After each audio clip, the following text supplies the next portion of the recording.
if Rodgers has one of those rare seasons where he can't answer the bell 16, now 17 times, and they are forced to go with Zach Wilson, then every move that they made in this non-playing season goes right down the tubes, straight down the tubes, because we're just assuming, even though he can tell the difference between Rodgers' run and play fakes, which was a great scene last night.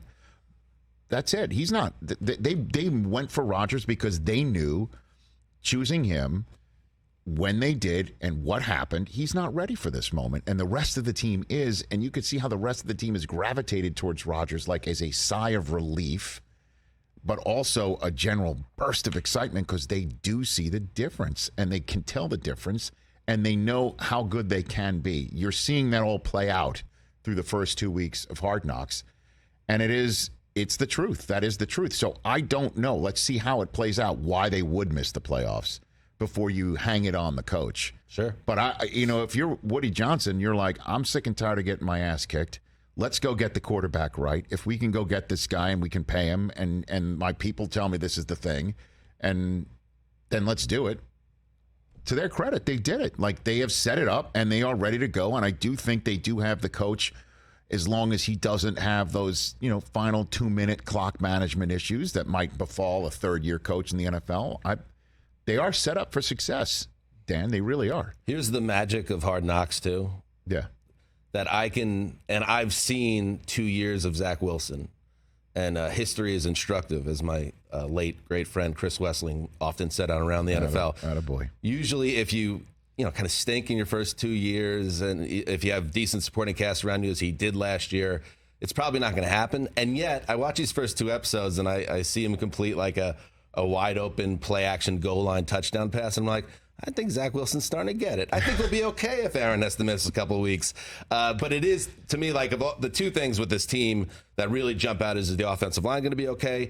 And the thing that I keep on going back to, and this is part of just being a tortured fan of this organization, if Rodgers misses time, the fact that it is Zach Wilson who's one heartbeat away, and this guy that, like you're saying, in these episodes, these players on this team are celebrating essentially that Wilson's not there anymore, that he's not the guy. Yeah. And now he's so close with a 40. There was a report yesterday, Rich, that Rodgers pulled his other calf because he's 40 in December. And it's just like, he's close, Zach Wilson, to being the face or the front of that offense. And that makes me crazy nervous. And I need that Hard Knocks juice to give me some sense of confidence and not fear. Well, again, I mean, when Saleh said we were 7-10 last year for a reason, that's you're basically calling out Zach Wilson in the meeting. But you can't blame him for saying that because it is the truth. Aaron Rodgers is here because Zach Wilson, if Zach Wilson was like Trevor Lawrence, then Aaron Rodgers might be either still on Green Bay or done. Like, because I don't know what other team would have gone and gotten him, and that's nothing against him. He's an expensive guy who's getting up there. The Jets absolutely needed him, and he has shown up in the right way with the right mindset and hopefully the right body. But that's because that's your point, Chris Brockman, is we're talking about them not making the playoffs because Rodgers can't answer the bell. Your point is if Rodgers answers the bell and he's not as good as we expect him to be, right, then that's the issue for the New York Jets this year as well. Yeah, and just looking at Zach Rosenblatt, I know you guys hate the live tweeting of practices, but they're playing against the Bucs right now, and Rodgers 11-on-11 opens with 2 sacks. So that's a huge issue in the offensive line. And if he gets beat up, then what? He had the injury last year because he was beat up, and he clearly wasn't in MVP form. And he is turning 40. Your body does feel different after that. We'll see. I'm pulling for you guys. He's not. Please. He's definitely Please. He's not. I know who you are, sir. The only thing he's rooting for pulling is another one of, I guess, a groin. Rodgers is out of calves to pull at this point, is what you're saying. Can't do more. But it is unique. I always look at someone because I used to do kind of the Hard Knocks beat for NFL.com. Give me something new and fresh. Rodgers is by far kind of the biggest name quarterback ever to be on the show, and the Wilson of it all is truly unique. This number 2 overall pick 2 years ago, now in this situation. You see it around the league in some of these interactions that we're getting from NFL Films. Adam Thielen coming up to him after the second game, giving him words of encouragement. Jeff Ulbrich before the game, hey man, smile, have fun. Rodgers obviously giving him special attention. Like, they know he's kind of in a weird spot, and I think it's kind of an interesting, unique subplot for the show. Well, it also, again, just to bring it all full circle, he might have to play this year.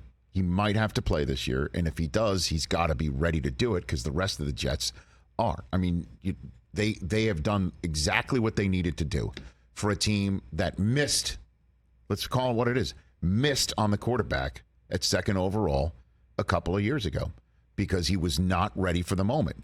And maybe the way that Joe Douglas drafted was so damn good, a lot of folks are kind of surprised that they're ready to win right now, that they do have the team to win right now. And to their credit, they went ahead and, I know there's a lot was made of the list that Rodgers put out there. But the ransom list. But they didn't bring any slappies. I mean, they brought in Alan Lazard. Randall Cobb, one will believe, will give you the Jets significant plays this year. It will happen. It did last year, even when Randall Cobb was healthy. Mecole Hardman, Corey Davis, Breece Hall, Dalvin Cook. We're not even mentioning the tight ends that can actually perform very well. It is down to, can Rodgers still do it? Can he stay healthy? Can he be protected? Because the defense is ready to roll. Yeah, I love as an outsider, I love the Quinnen Williams aspect of last night. That was really fun. And then him talking with Rodgers, I had 10 sacks. And then he looks at Rodgers, 11 because he got another one. Like, defensive line is incredible. They're ready to go. And then Dalvin's going to arrive, and we'll see what happens. Any idea, Dan, about what the split's going to be? Use of Dalvin and Breece Hall coming back. Michael Carter sitting there. They drafted the kid out of Pitt, too. Right. So Breece Hall comes off the PUP list the day after they announced the signing. And then there's this sneaky other subplot in terms of health that Dalvin Cook himself is coming off a shoulder surgery.